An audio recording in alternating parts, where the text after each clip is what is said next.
দেখেন গাইজ, বীরপুরুষ বলে এনাদেরকে, যারা জীবনের মায়া ছেড়ে দিই আমাদের ফিলিস্তিনি মা বোনদেরকে যারা হত্যা করেছে তাদের জন্য একত্র হয়ে মাঠে নেমেছে। যে জায়গায় আমাদের মিজানুর রহমান হাজারি হুজুরও আছে, কত হাজার হাজার মানুষ একত্র হয়ে মিছিল করতে আছে। আর আপনি আমি কি করতেছি, ঘরে বসে বসে ফেসবুকে স্ট্যাটাস দিতেছি। আসলে ভাই, ফেসবুকে স্ট্যাটাস দিয়ে তাদের জন্য কিছু করতে পারবেন না। হয়তোবা তাদের জন্য মন থেকে দোয়া করেন, আর না হলে মাঠে নামেন। ইনশাল্লাহ বিজয় আমাদের ফিলিস্তিনি মা বোনদেরা হবে। আসেন আমরা সবাই একত্র হই, তাদের জন্য যুদ্ধ করি, যারা আমাদের ফিলিস্তিনি মা বোনদেরকে হত্যা করেছে। আর না হলে যদি এটাও না পারেন, চলেন মন থেকে দোয়া করি তাদের জন্য। এসব স্ট্যাটাস বাদ দিয়ে মন থেকে তাদের জন্য দোয়া করি। ইনশাআল্লাহ আল্লাহ যেন তাদেরকে হেফাজত করে।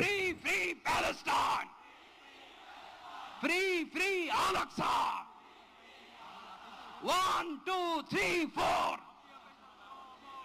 Genocide no more.